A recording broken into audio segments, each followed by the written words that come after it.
How do you follow that? An American icon. Historians will talk about his tenure as Speaker of the House with Bill Clinton. He had to deal with Hillary every week. Can you imagine that? I am in his debt. I'm humbled. I was humbled. I told him when I called him, what he said was absolutely true. He wrote this op-ed. I read it. Bonnie and I have been thinking about it. I've been working on it all year. And I called him and I said, I don't want to do this. But I don't know anybody else can do it. I don't think that Brian can win for the same reasons. You're the first person that said it. He is the first person to call it out. It's one of the big reasons I'm here.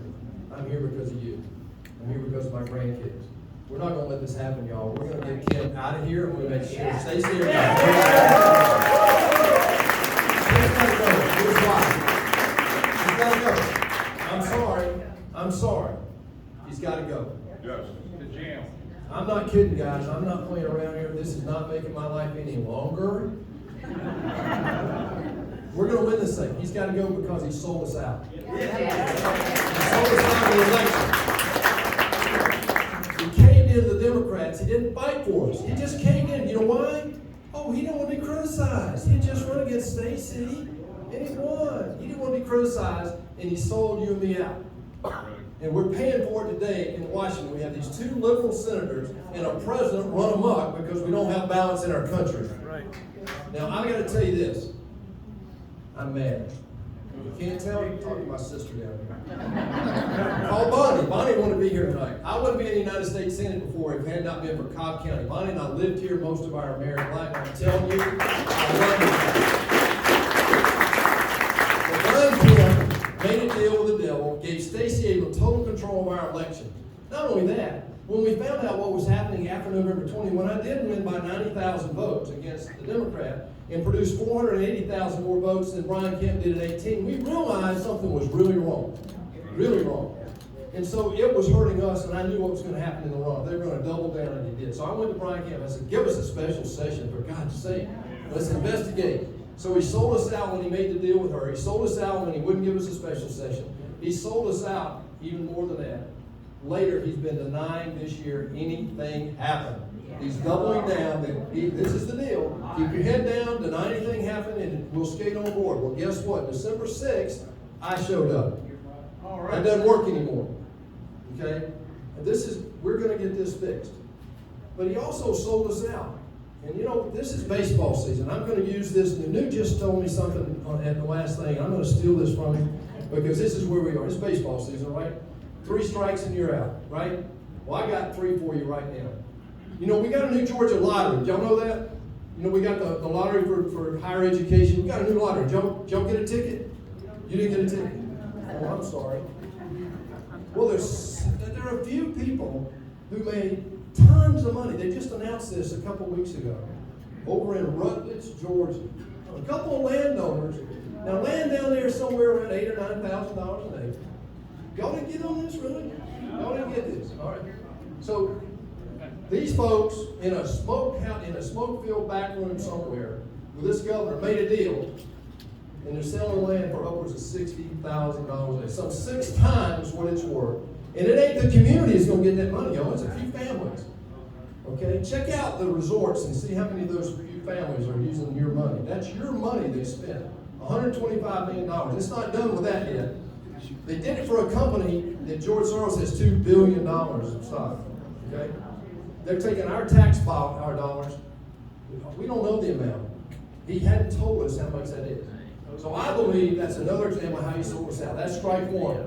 I'm not even counting the election. You notice that? I'm way past the election now. The corruption under the Gold Dome is sickening to me. And we're going to clean it up. If you help me get elected, I promise you we're going to beat Stacey Abrams.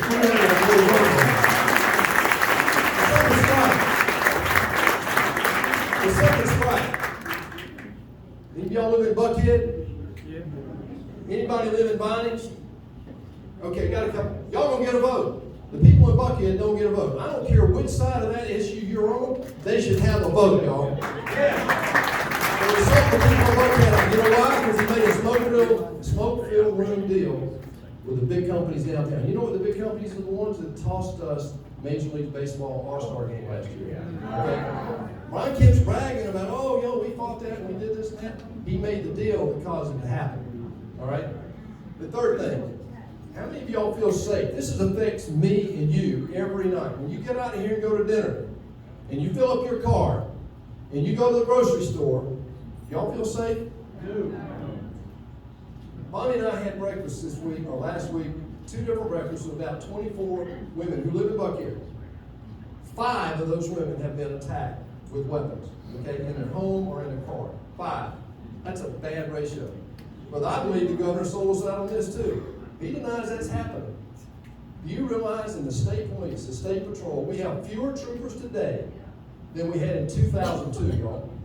Fewer. Last month, we lost 83. You know what that tells me as a business guy? That's a lack of leadership, and that's bad management. I'm sorry, Brian Kemp's got to go because he cannot beat Stacey Abrams with this kind of nonsense going on that we all know about. The election's one part of that. Now, what do I want to do? I want to tell you that we're going to stand up against Stacey. Now, if I have to tell you why we don't want Stacey Abrams, then I've come to the wrong meeting. I'm not going to bother with that. You did a great job with that. But this is what we got to do, y'all. We can be more competitive. We can get rid of the state income tax. We can get our schools back. We can put parents in control of our schools again. And lastly, we have got to get voting integrity. If we don't do that, Newt's right, we're going to lose the Democratic Republic once and for all because the Democrats want total control. That's right. And we're not going to let them have it. And it comes down to Georgia again. I'm sorry, but it does. It comes down to Georgia right now. This governor's race, we're not going to win that Senate seat if Brian Kemp's running alongside whoever our candidate is. It won't happen. They wanted me to run. I looked at it and said, no, this is in February. McConnell, Trump, everybody wanted me to run for that Senate seat. I said, guys, I can't win that. Well, what are you talking about? I said, if I have to run with Brian Kemp, I will not get those voters who are upset out to vote. They won't come for me.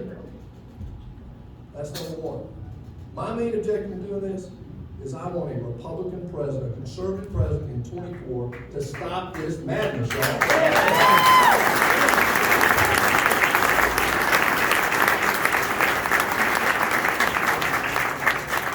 Now, to win that in 24 and to get the Senate majority back this year, we have got to win this governor's race.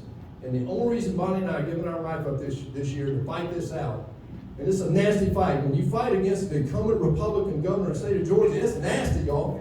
You know why? Because nobody's ever done it. But don't get too excited. We've only had 3.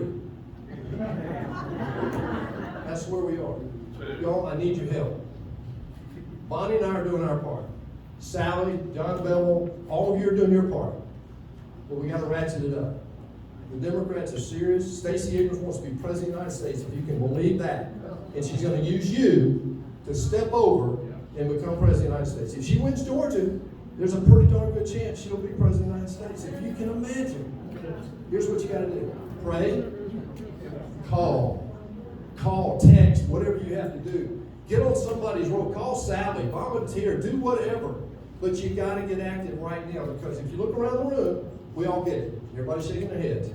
There are a lot of people out here who agree with us, but they're not going to vote. We cannot let that happen this time. Our time is right now. He mentioned Reagan. If you look at the 2 parts of history, he was part of it with Bill Clinton, where we had bipartisan work and actually got things done for America. The Contract for America, they won the House back 2 years after Clinton got elected. That was this man right here. The other time, though, was Ronald Reagan and Tip O'Neill, right? Ronald Reagan was a true modern-day conservative. Guess what? So was that guy. And what I'm telling you right now is Ronald Reagan and this guy both said the same thing. Every generation has their moment. If you're going to defend freedom, if you really want to be free, we've taken it for granted. You only have to look at the vote they had on the filibuster rule a couple of months ago.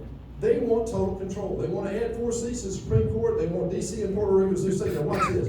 They want the voting law, the holy grail. Why do they want that? You know what they call those 2 million people they just let in across the southern border? They call them voters.